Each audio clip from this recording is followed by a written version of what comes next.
strike. And they are shooting down steel workers. The steel workers basically make a metal and wood fortification around where they're striking at. The Pinkertons try to invade and take over the steel mill. Then the steel workers overwhelm them and push them back. There was literally known as the Battle of Homestead. And again, this is to bring in safety standards, not even a raise, safety standards, because 5 people had a Bessemer pot poured on them, and they're all burned to death. Yeah. Yeah. So trying to help safety standards, people are shot down in the streets. It's really bizarre. Now, if you notice, all this is kind of going on, if you look at the years, kind of in rapid succession. Well? Is this what Living on a Prayer is about? What's that? Living on a Prayer by Bon Jovi? Not like the labor unions, but more like working in a steel mill. Yeah. Because he's what? He's from Boston, and Boston had a lot of steel mills. Yeah. Then you've got the more notorious Pullman Company strike. Let me get that down. This is going to be led by a guy named Eugene Debs. Eugene Debs is the guy right there. What happens is this. The Pullman Company's profits go down. And to encourage their workers, they cut their wages in half. And so they are going to strike, and Eugene Debs is going to have a 6-month-long strike for these car companies. Well, Pullman Company was a passenger car company. So they would make the passenger cars for people to sleep in at night.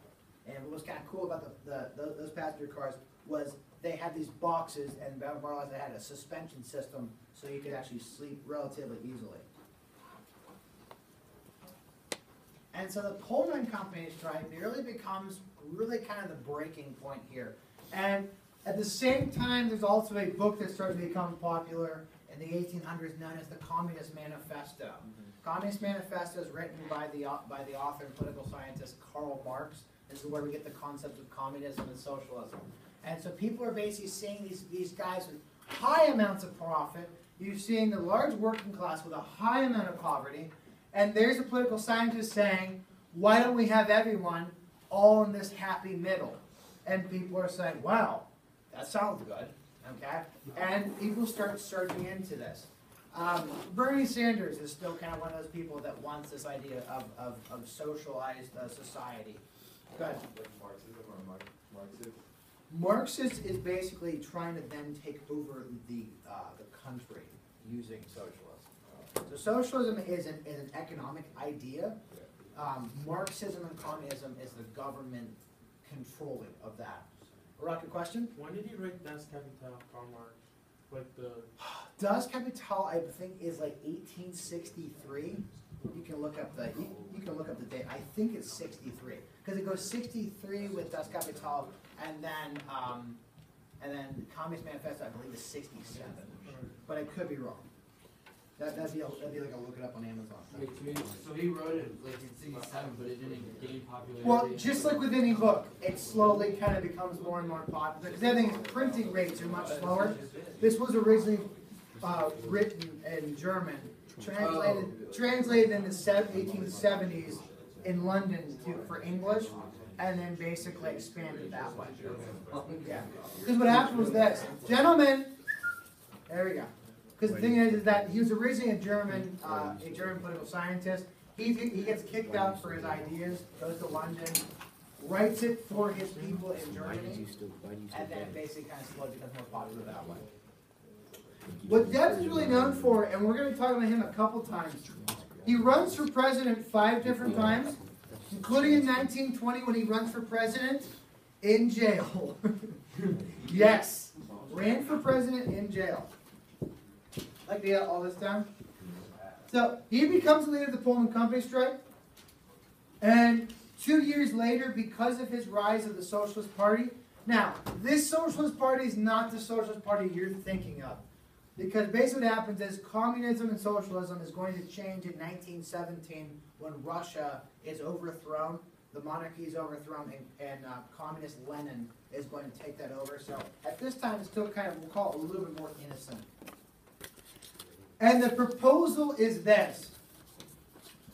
socialists are going to want oil, steel, and the railroads federalized, and the government would control their profit margins. So basically steal the companies of Carnegie, Rockefeller, and Vanderbilt Scott and Stanford and make them all federally regulated so that way the profit margins for them are lower. Create a 5-day work week, 40 hours a week, time and a half for overtime, maxing out at 60 hours. Create a form of insurance for workers, so in case if they do get injured, what we think of today's workman's compensation. What's interesting is this, though Debs fails every time as president, his proposals for working become realities. So he runs for president in 96, 1900, 1904, 1912, skips one cycle. He protests the start of World War I, sends out anti-war, anti-draft pamphlets around the country and does speeches against the U.S. draft before we go into World War I. He's arrested for stopping and hindering the draft and goes to federal prison for 10 years, and then in 1920 runs for president in prison. And no, he never gets really anywhere close to actually winning the election. He usually got somewhere between like 5 and 8% of the vote. And maybe, I think he got one state through all 5 times. His middle name is Reed. Yes. Okay, I thought this is. Oh, I thought it was Eugene versus. No. Eugene Vincent Debs. Oh. Eugene versus Debs. No, that's not like that. Do you care if I take the beat out first? It's fine. Yeah.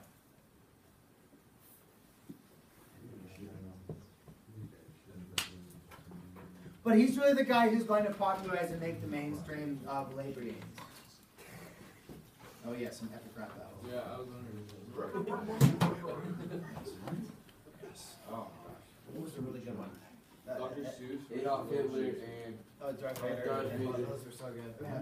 My favorite one actually came out over Christmas Michael break Jackson was the versus Elvis Presley. Theodore Roosevelt versus Winston Churchill. Oh man, it was rolling. A lot of the things I don't get. No, they're all. Well, what's interesting, they're all actually pretty accurate historical references. The Romney Obama one was pretty funny. Yeah, that's pretty good. Yeah. Is that when like Lincoln swoops in? Yeah. Yeah. Or the yes, or the Western versus Eastern philosophers.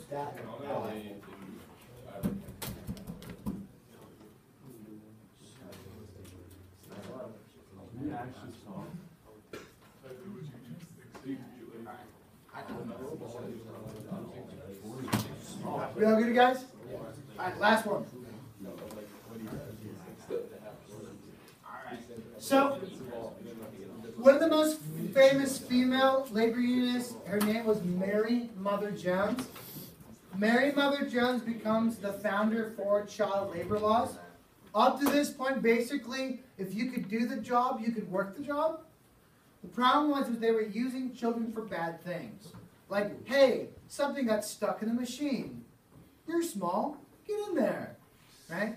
Oops, I forgot to turn it off all the way. Oh man, right? Blender kid, you know. Yeah. Oh man, sorry, little Johnny. Hope you can write left-handed. You know, that kind of stuff. And so what Mary Mother Jones does is she parades wounded, mutilated children around the White House until Roosevelt basically passes the law that children under the age of 16 cannot work.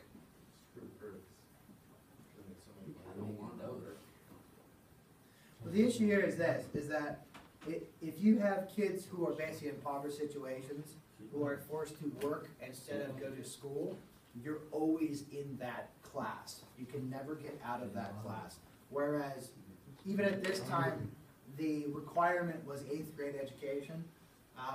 Even just getting that 8th grade education can get your family to that next basically up in class level. She was also really, really powerful with coal mine strikes. And because she was a woman, no one expected how powerful she was going to be. So like she would show up to a town meeting, and she'd be at that time she'd be kind of an older lady. So everyone's like, who's this grandma? And the grandma basically just like starts whooping it up to have the entire town create a large coal mine strike to get better wages and hours, and the business people hated her. There was a $20,000 reward for her head at times by businesses. But because the coal miners wanted better lifestyles, no one ever paid for it. The coal mine strikes were just absolutely brutal because some of the coal miners went really militant. They'd blast the front of the mine, caving it in until the business owners got better wages. The coal miners would hire vigilante gangs to shoot down the camps. Because here's the catch: if you strike in a coal mining community, the coal mine people own your house, and so if you strike, you're now living in tents until the strike's over. And so they would get people to literally shoot down people in the middle of the night in these camps. Really bizarre. And then the other issue was in 1912, there was actually a coal shortage, and electricity was starting to become powered out when it just started. And Woodrow Wilson brought in the military and started shooting up camps until people went back to work. And this is just for higher wages. Like it's hard to really grasp that. That's why history in school in theory has so many shootings. No. Not exactly. Woodrow Wilson was not a good president. Question one? So, has there ever been like a system where basically they force you to work, like everybody gets equal pay, just like, like in communism, but if you don't work, they'll shoot you and kill you? Isn't that nice? Yeah. It's pretty bizarre. Because basically these people are trying to get more or less like higher wages at the end of the day, or safety and things like that. And people are getting literally killed in the streets for basic working rights that we take really for granted. Yeah. The other thing I want you to recognize is, as we know, the minimum wage really has not become a thing until 1925. So you could be paid, absolute scraps for what was done. It's really bizarre. Any questions on you guys? All right. So this will be due tomorrow, but we'll probably get it done. Really? I think it's what, 14 terms? 15 terms. What's that? Yeah. Section 12, section 4.